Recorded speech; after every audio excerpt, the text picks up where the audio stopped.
What's up YouTube, it's your boy Nash here, welcome back to the channel and welcome to another episode of WWE's Biggest Issue.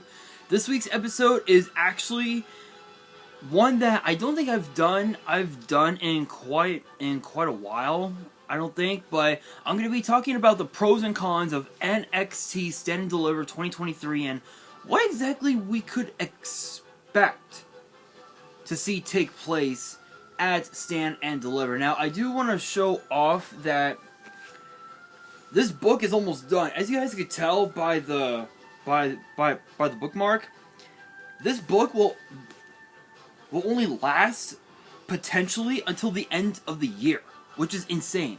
So I've had this for roughly close to 7 years, which is insane. So because of that, I decided to finally get myself a new book. I know it's not like something a guy would use, but this was like the only thing I could find at my local Walgreens. So, but still, I finally got myself a brand new book. Can't wait to start using it once this one gets used up. But it's kind of hard to believe. Almost 7 years that I've had this thing. Can you guys believe that? That's crazy. But with that being said, hopefully you guys are ready for this episode. If you guys are, and you guys want to see more, and you guys want to see more episodes of WWE's Biggest Issue in the future, which you guys know always gets posted on Mondays. Make sure you guys subscribe to the channel, smash that thumbs up button, turn on the notification bell, and follow me on all of my social media. Links will be in the description below, as will the info to my fan mail. It will also be in the description as well. So NXT Stand and Deliver kind of started actually two years ago, when COVID was still running rampant and WWE had to host both Raw and SmackDown. I think the first venue was inside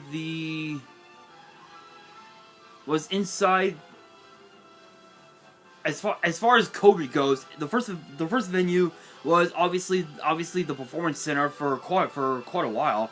The second venue, which was the Thunderdome era, was actually, I believe, the Amway Center in Orlando. Then they transitioned over to Tropicana Field in I think in what was it, in Tampa, Florida, if I remember correctly.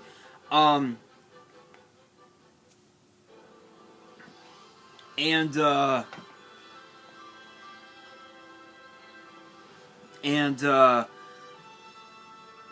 then I think the third venue was, I think, the Yuling Center in I think in Miami. I think, was it in Miami? I think, I don't remember. I think so.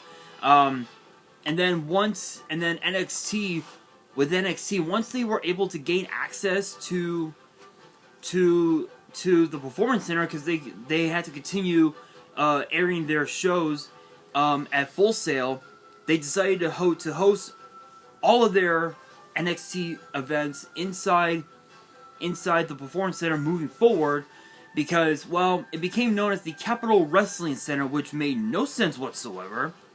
But NXT Takeover Stand and Deliver was like one of the first few, like,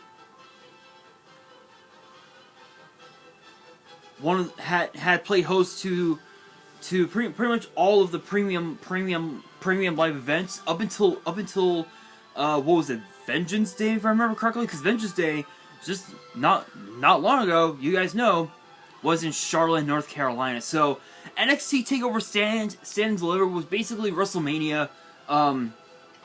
It was basically NXT's version of WrestleMania, where we had not one night, but 2 nights. And there were exactly 1, 2, 3, 4, 5, 6, 7, 8, 9, 10. There were exactly 10 matches on the card, which is pretty crazy. Which was which was pretty actually, technically, I think there was 12, counting the kickoff show, because the kickoff show for night 1 featured Zoe Stark in a match with Toni Storm, which it was what it was.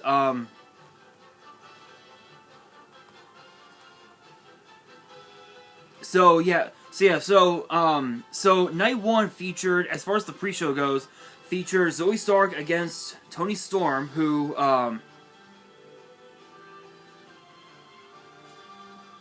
had a pretty good match, but Zoe Stark ended up defeating Toni Storm via pinfall. Then we had Pete Dunne versus Kushida, which was kind of a blowout, to say the very least. Then we had a 6-man gauntlet eliminator where the winner would face Johnny Gargano for the NXT North American title the next night, which featured Bronson Reed, who defeated Isaiah Swerve Scott, Cameron Grimes, who we have not seen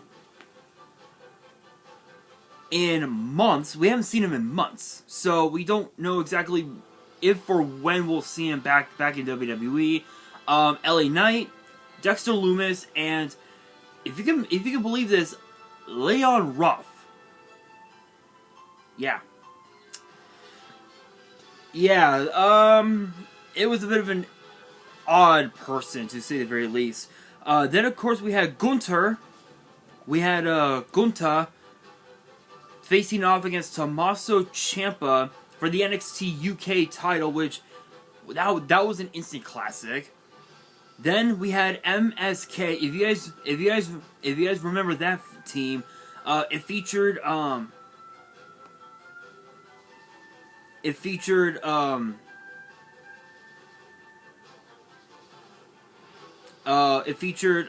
Wesley and Nash Carter. If you guys remember them, they dominated the tag team division for a while. They ended up defeating the Grizzled Young Vet, or now the Dyad.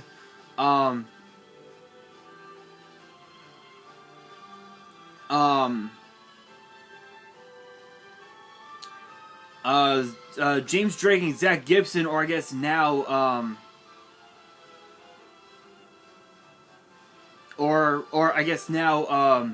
Rip Fowler and Jagger Reed, and Legado del Fantasma's Walking Wild and Cruz del Toro. If you guys, who are now a part of SmackDown, in which the winning team would become the new NXT Tag Team Champions, because the previous champions had to give up the titles. I don't remember who the previous tag team champions were. Oh wait a minute. I know. It was Danny Burch and Oney Lorcan. I think Burch was injured from competing in War Games, so they couldn't defend the titles at Takeover Stand and Deliver. But the main event of night 1 featured Raquel Rodriguez with Dakota Kai in her corner against Io Sky for the NXT Women's title. That was come on, it was a good match, but it was a bit of a blowout if you really think about it. But if you want to see instant classics, you got quite the interesting instant classic here, because night 2, the pre-show for night 2 featured Killian Dane and Drake Maverick against Breezango, which was Tyler Breeze and Fandango, in which the winning team would get a future opportunity at the NXT Tag Team titles, which was insane. We had Santos Escobar and JD McDonough to unify the Cruiserweight titles, because obviously there were 2 of them, and we all know why. Ember Moon and Shotzi Blackheart taking on The Ways, Candice LeRae, and Indy Hartwell for the NXT Women's Tag Team titles.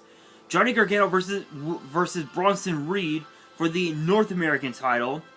Then, of course, we had Karrion Kross and Finn Balor for the NXT title. And then, of course, the instant classic that nobody thought we would ever see. Kyle O'Reilly and Adam Cole, baby, in an unsanctioned match, meaning Meaning, no rules. You can do whatever the fuck you want. Pinfall submission, that's it. Do whatever the fuck you want. You can make your opponent bleed. Do whatever the fuck. And that match lasted 40 minutes, which was an instant classic. And the thing about this was that there were exactly 1, 2, 3,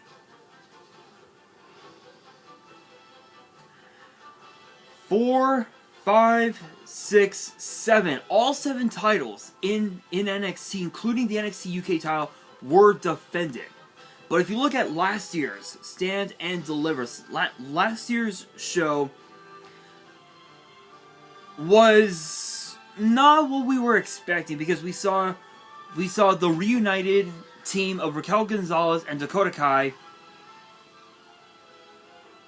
take on what was known as Toxic Attraction, that featured Gigi Dolan and JC Jane for the NXT Women's Tag Team titles. And if you guys are curious of how Toxic Attraction became no more, you guys might want to watch NXT tomorrow and find out for yourself.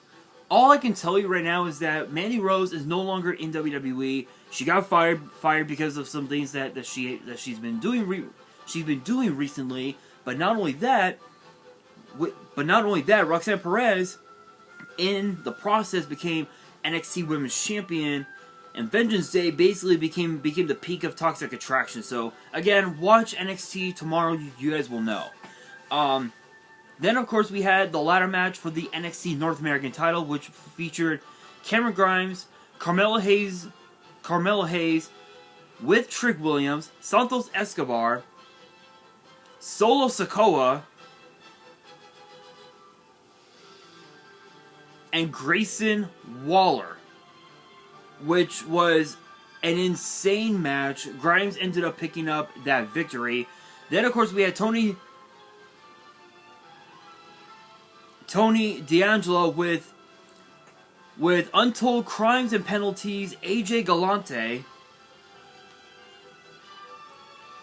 defeating Tommaso Ciampa, which was pretty insane. Which ended up being Tommaso's last match in NXT after, what, 6 years, I think it was? Like, maybe 7, maybe 8 years, I think? That's a long time. That is a long time. And now he's currently injured. Rumor has it he's supposed to be coming back to WWE at some point this year, so who knows?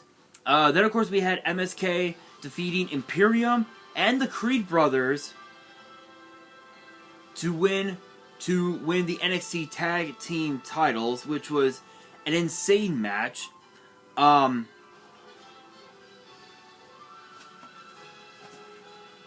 Which was an insane match.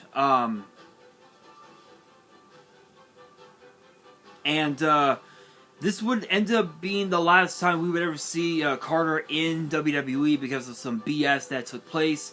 I think I mentioned that on the channel as before, so you guys can definitely check that out.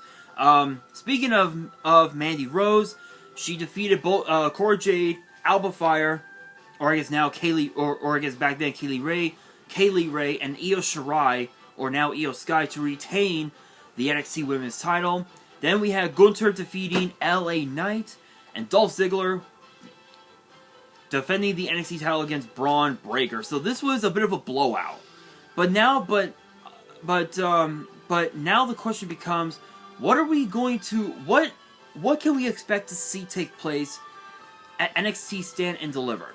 Well, we know that Braun Breaker is now still the NXT champion after defeating Grayson Waller in a hellacious steel cage match, and we know that Carmelo Hayes is now has his eyes on the NXT title. So I think honestly the way to book NXT Stand and Deliver leading into that event is have my top 3 matches that I would love to see: Gigi Dolan versus JC Jane, Carmelo Hayes versus Braun Breaker,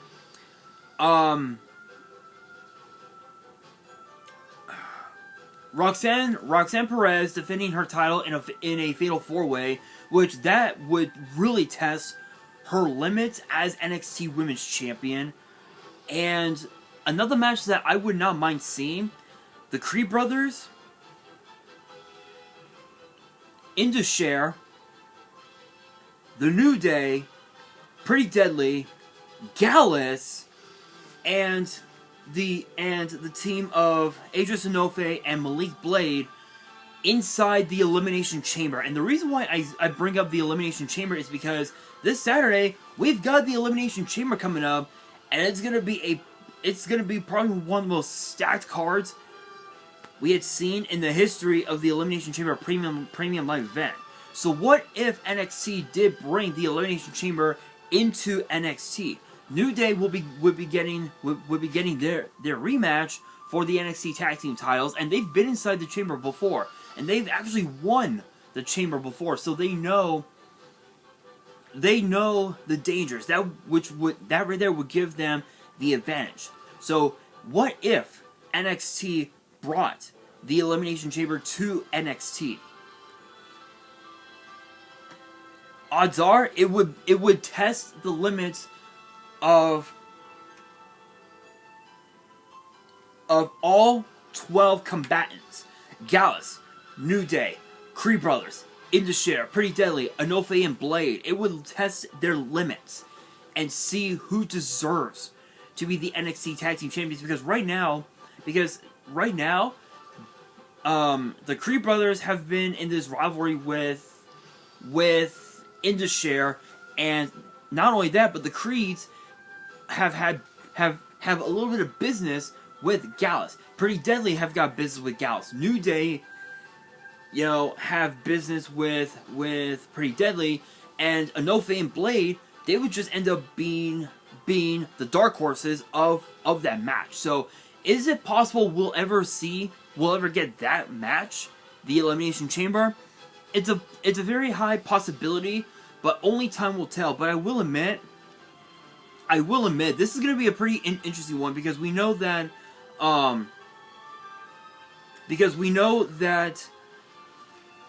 NXT Stand and Deliver is always going to be that one premium live event where everybody on the card pushes themselves beyond their breaking point for the right to prove to the whole world why they are the best. And those 4 matches are probably some of the biggest pros, that we ever get, right? But what about the cons? What could we potentially get? What could we potentially get? One thing we could get.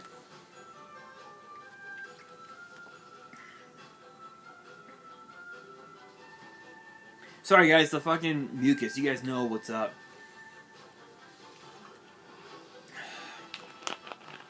Alright, I should be okay. Anyway, one of the biggest cons that we could potentially see is a random squash match between JD McDonough and Ilya Dragunov. Obviously, we know the history between these two from their days on NXT UK, especially over the NXT UK title, and their last encounter for said title was the loser would leave NXT UK for good, and JD McDonough ended up having to leave NXT UK, unfortunately. But it's a very high possibility we'll probably get that match, and we'll probably end up seeing Roxanne Perez defend the title against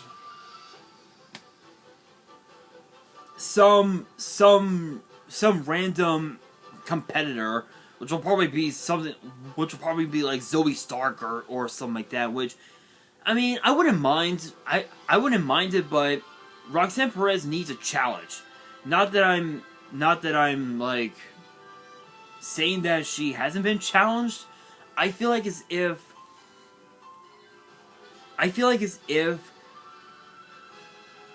having a Fatal 4-Way would really test her limits as NXT Women's Champion, in my honest opinion. But only time will tell. We don't know exactly.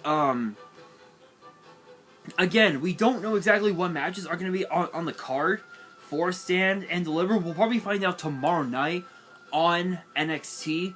Because as of right now, the card for the Elimination Chamber is both the men's and the women's Elimination Chamber matches. The men's match will be for the United States title. The women's match will be a shot at Bianca Belair and the Raw Women's title at WrestleMania. We've got Roman Reigns versus Sami Zayn for the Undisputed Universal title. Then we got Edge and Beth Phoenix against the Judgment Days, Rhea Ripley and Finn Balor, and a potential match between Bobby Lashley and Brock Lesnar, which we will find out what happens there. But I will be doing my prediction video for the Chamber this coming Wednesday or potentially tomorrow, depending on my schedule. But you guys will see it, so make sure you guys stay tuned for that. But that brings me to the question of the day, which is this: what match do you guys want to see take place at NXT Stand and Deliver? Let me know down in the comments below, and that will do it for today's video. Hopefully you guys enjoyed. If you did, make sure you guys smash that thumbs up button. If you guys are new to the channel and you guys want to see more episodes of WWE's Biggest Issue in the future, which get posted on Mondays, make sure you guys subscribe to the channel, turn on the notification bell, follow me on all of my social media. Links will be in the description below, as will the info to my fan mail. It will also be in the description as well. And on that, this is your boy Nash, signing out.